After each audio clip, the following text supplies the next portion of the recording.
అదరగొట్టే కారం రంగు రుచి ఆచి కారం పొడి.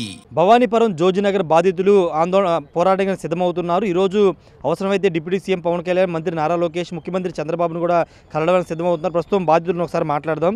అమ్మ, మీరు ఎన్ని సంవత్సరాల నుంచి ఇక్కడ ఉన్నారు? ఎప్పుడు మీరు ఇక్కడ భూమిని కొనుగోలు చేశారు? మేము 15 సంవత్సరాల నుంచి ఇక్కడ ఉంటున్నామండి. 2011లో మేము కొనుగోలు చేసాము. మేము కొనుక్కున్నప్పుడు మాకు ఎటువంటి ఇంటిమేషన్ అయితే లేదు. ఈ స్థలం కోర్టులో నడుస్తుంది, తిరకాసుల్లో ఉంది అని మాకు ఎవరు చెప్పలేదు. మేము రిజిస్ట్రేషన్ చేయించుకున్నాము. రిజిస్ట్రేషన్ డ్యూటీ ఉంది, స్టాంప్ డ్యూటీ ఉంది, అన్నీ ఉన్నాయి. అన్ని అధికారిక ప్రకారంగా అన్నీ అయిన కరెంట్ ఇచ్చారు, వాటర్ ఇచ్చారు. అలాంటప్పుడు కోర్టు కేసులో నడుస్తున్నప్పుడు వాళ్ళు 1981లో మేము సొసైటీ ఫామ్ చేసుకున్నాం, ఇది నాది అన్నప్పుడు మేము 2011లో కొనుక్కున్నప్పుడు వాళ్ళు ఇక్కడ ఒక బోర్డు పెట్టాలి కదా, మేము కొనుక్కోకుండా ఆగిపోయే వాళ్ళం కదా. మేము మధ్యతరగతి కుటుంబాలం, 50 లక్షలు పెట్టి కొనుక్కున్నాం. ఎక్కడికి వస్తే మేము రూపాయి కూడబెట్టుకుని కట్టుకున్నాం. 2011లో ఇల్లు కట్టుకున్నాం. 2022లో చర్చి కానీ స్థలం కొనుక్కొని కట్టుకున్నాం. అప్పుడు వచ్చి ఎవరు ఆపలేదు. ఇప్పుడు వచ్చి కూల్చేస్తున్నారు. నేను మూడే క్వశ్చన్లు అడుగుతున్నానండి. ఫస్ట్ క్వశ్చన్, ఈ శ్రీరామ కోఆపరేటివ్ సొసైటీ ఏదైతే ఉందో దాని మీద ఎంక్వైరీ వేయాలి. మేము వేసినప్పటికీ ఆన్సర్ ఎక్కడి నుంచి రాలేదు. కలెక్టర్ దగ్గర నుంచి రాలేదు, ఏ అధికారి దగ్గర నుంచి మాకు ఆన్సర్ అయితే రాలేదు. ఎన్నిసార్లు అని తిరుగుతాము, పనులు మానేసుకుని, ఉద్యోగాలు మానేసుకుని దాని చుట్టూ తిరిగాము. మా స్థలాలు పోతని, మాకుంద ఆధారం అదే అని. అయినా మాకు ఆన్సర్ రాలేదు. ఏదైతే సొసైటీ ఉందో దాని మీద ఎంక్వైరీ కమిషన్ వేయాలి. దాని మీద నాకు ఏదైతే రిజల్ట్ ఉందో మాకు అది కావాలి. అది ఫేక్ సొసైటీనా రియల్ సొసైటీనా ఎంక్వైరీ అయితే వేయాలి. రెండోది, ప్రభుత్వాన్ని క్వశ్చన్ చేస్తున్నాను నేను. ఏమంటున్నారు, for the people, to the people, by the people అని రాజ్యాంగంలో ఉంది కదా.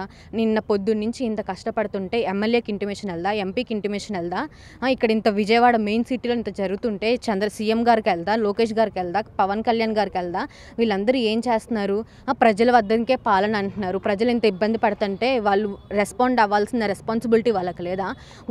ఓట్లు మాత్రం అడగడానికి అడిగారు, ఓట్లు వేసాము, వీళ్ళతో సంబంధం అయిపోయింది, మేము అధికారంలోకి వచ్చాము, మళ్ళీ ఓట్లు వేసేటప్పుడు వస్తాము అనే దిగుమతో కూర్చుని ఉన్నారండి. నేను కావాలని చెప్పి యాజ్ ఏ ఎడ్యుకేట్ నేను ఉద్యోగం చేసుకుంటున్నా. ఓకే, సీఎం గారు చంద్రబాబు గారు టీడీపీ వస్తే మాకు న్యాయం జరుగుతుంది, ఓకే అన్ని ఉద్యోగాలు వస్తాయి, అన్నీ మాకు సక్రమంగా జరిగిద్ది అని చెప్పి మేము ఉన్న ఏరియాలో మేము అందరం కలిసి కూడగట్టుకొని జనాలందరినీ పోగు చేసుకొని గెలిపించుకున్నాం. ఇప్పుడు మాకు న్యాయం ఏది? మాకు న్యాయం కావాలి. ఏదైతే సొసైటీ ఉందో వాళ్ళు 2005 నుంచే మాకు పేపర్లు చూపిస్తున్నారు. 1981లో ఫామ్ చేసుకున్న 2005. అంటే మీరు కొనుగోలు చేశారు కదా భూమి, ఆ వ్యక్తి ఇప్పుడు మీకు టచ్లో ఉన్నాడా? అతని దగ్గర ఉన్న డాక్యుమెంట్స్ అన్ని పర్ఫెక్ట్గా ఉన్నాయా? ఆయన చనిపోయాడు. ఆయన చనిపోయిన తర్వాతే ఈ కేసు అంతా వాళ్ళ వైపు తిప్పుకొని వెనక మళ్ళీ మేనేజ్మెంట్ అంతా చేసుకుంటూ వచ్చారండి. అది జరిగింది. కొంతమంది ఉన్నారమ్మా, మీరు ఎంత కొనుగోలు చేశారు ఇక్కడ? ఎంత ల్యాండ్? మాది ప్లాట్ నెంబర్ 35 అండి. మేము 2013లో 50 లక్షలు పెట్టి తీసుకున్నాం. గుడివాడ వాళ్ళ దగ్గర తీసుకున్నాము. అలాగే మావి కూడా చాలామంది మేము వేరే వాళ్ళ దగ్గర కొనుక్కున్నట్టే ఇంకా మిగతా వాళ్ళు కూడా చేతులు మారి చివరాఖరికి 2020 వరకు కూడా రిజిస్ట్రేషన్ జరుగుతూనే ఉన్నాయండి. 2020 వరకు కూడా 2023లో కూడా తీసుకున్నారు. అలాగే 2023లోనే మందడంలో మాకు తెలియకుండా దొంగ సంతకాలు చేసి, దొంగ డాక్యుమెంట్లు క్రియేట్ చేసి, మందడంలో మా అందరి పేర్ల మీద ఫోర్జరీ చేసి సంతకాలు చేసేసి కూడాను మా డాక్యుమెంట్లన్నీ కూడాను వాళ్ళు ఎలా వెళ్ళి కూడా తెలియదండి. వాళ్ళ పేరు మీదకి ట్రాన్స్ఫర్ అయిపోయినాయి మొత్తం కూడాను. మేము అసలు ఏం చేయాలో కూడా మాకు అర్థం కాలేదు. అప్పటి నుంచి కూడా మేము పోరాడుతూనే ఉన్నాము. అలాగే 2016లో మాకు ఆదిశేషు గారి ద్వారా మాకు నోటీసులు వచ్చినాయండి. అక్కడి నుంచి కూడాను అసలు మాకు ఇంకా అసలు ఏం చేయాలో అర్థం కాలేదు. తిరుగుతూనే ఉన్నాం. నాయకులను పట్టుకున్నాము, లాయర్ దగ్గరికి వెళ్ళాము. మేము లాయర్ దగ్గరికి వెళ్తే లాయర్లను కొలేస్తున్నారు, అలాగే పోలీస్ స్టేషన్కి వెళ్తే పోలీసులను కొలేస్తున్నారు. నాయకులందరూ ఒకటే అయ్యారు. కానీ మాకు అసలు సామాన్య ప్రజలకు అయ్యేసరికల్లా మాకు దిక్కుతోచని పరిస్థితి అయిపోయింది. ఇది మాకు వచ్చిందండి. ఇప్పుడు ఇంకోటి ఏంటంటే, ఇప్పుడు మాకు తెలిసింది ఏంటంటే, ఇది వాళ్ళకి ఈ సిటీలో అనేది 4 ప్రాజెక్టులు అండి వాళ్ళవి. ఇది ఒక ప్రాజెక్టు, ఇది 250 కోట్ల ప్రాజెక్టు. మొత్తం ఇందులో 42 ప్లాట్లు కూడాను.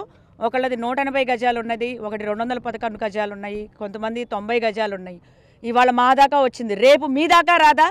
ఈ 4 ప్రాజెక్టులలో మీ స్థలాలే ఉంటే మీరేం చేస్తారు? రేపు మీయే కూల్చే ఇల్లు. దయచేసి మేలుకోండి ప్రజలారా, మీరు ప్రశ్నించండి, ప్రభుత్వాన్ని ప్రశ్నించండి. ఈ లక్ష్మీరామ కోఆపరేటివ్ సొసైటీ అనేది ఒక దొంగ సొసైటీ.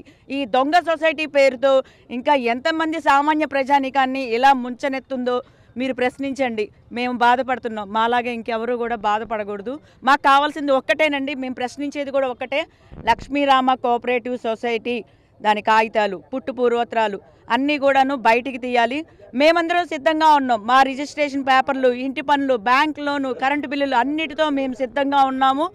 కానీ అది ఒక దొంగ సొసైటీ అనేది తెలియజేయండి. ఇలాంటి దొంగ సొసైటీలు ఇంకా రాబోయే రోజుల్లో ఇంకా ఎన్ని పుట్టుకొస్తున్నాయో అందులో మీరు ఉంటారు, ప్రశ్నించండి. ఇవాళ మేము బాధపడ్డాము, రేపు మీరు బాధితులు కాకూడదు, మేము పడ్డ బాధ ఎవరు పడకూడదు.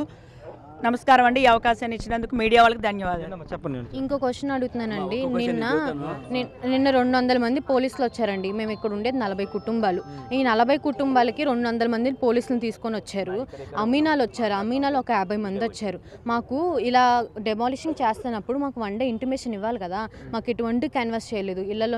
ఇళ్లలో జనాలు ఉన్నారు, ఖాళీ చేయండి, సామాన్లు భద్రపరచుకోండి అని మాకు ఇంటిమేషన్ ఏమీ లేకుండా పొద్దున్న 6 బుల్డోజర్లు 4 సైడ్లు ముట్ట చేసేసారు.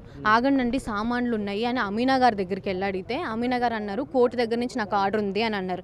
ఓకే, కోర్టు దగ్గర నుంచి ఆర్డర్ ఉందని మాకు సుప్రీంకోర్టులో ఇప్పుడు లైవ్ జరుగుతుంది. మీరే చెప్పారు కదా కోర్టు నుంచి ఆర్డర్ ఉంది, మేము ప్రొసీడ్ అవుతున్నామని. సుప్రీంకోర్టులో కేసు నడుస్తున్నప్పుడు ఆపండి, మీకు అధికారం ఉంది అంటే నేను ఆపను, నాకు సంబంధం లేదు, నాకు పేపర్ తీసుకొచ్చి ఇవ్వు అంటున్నారు. ఇప్పుడు అమీనా అయినా సరే, లాయర్ అయినా సరే, పోలీస్ అయినా సరే మినిమం కామన్ సెన్స్ ఉంటుంది కదా, చదువుకునే ఆ ప్లేస్ వరకు వచ్చి ఉంటారు కదా. ఇప్పుడు సుప్రీంకోర్టులో జడ్జి అనేది వాదనలు జరుగుతున్నప్పుడు ఆపోజిట్ ఇప్పుడు ఎవరైతే ఈ కూల్చివేశారో ఆ లాయర్ కూడా ఉంటాడు కదా వాదనలు వినటానికి.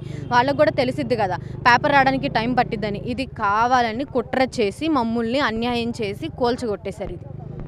ఈ అన్యాయంగా కూల్చేశారని చెప్తూ ఉన్నారు. అంటే పూర్తిగా 2011లో కొనుగోలు చేశాం, కొనుగోలు చేసిన తర్వాత ఈ సొసైటీ ఇది ల్యాండ్ అని బోర్డు పెట్టడం కానీ ఏది చేయలేదు. ఇప్పుడు సడన్గా వచ్చి అంటే 2023 వరకు కూడా ఇక్కడ రిజిస్ట్రేషన్ జరిగాయి. అంటే ఈ స్థాయిలో దీని వెనక కుట్ర జరిగింది అర్థమవుతుంది. మొత్తం 4 ప్రాంతాల్లో ఈ సొసైటీ ఇలా ల్యాండ్లు కాజేసి భారీ ప్రాజెక్టు కట్టడానికి సిద్ధమవుతుందని బాధితులు ఆరోపిస్తున్నారు. ఖచ్చితంగా ప్రభుత్వం న్యాయం చేయాలని డిమాండ్ అయితే బాధితులు అయితే వ్యక్తం చేస్తున్నారు. కెమెరా పర్సన్ సుబ్బుతో రాజేష్, బిగ్ టీవీ, విజయవాడ నుండి.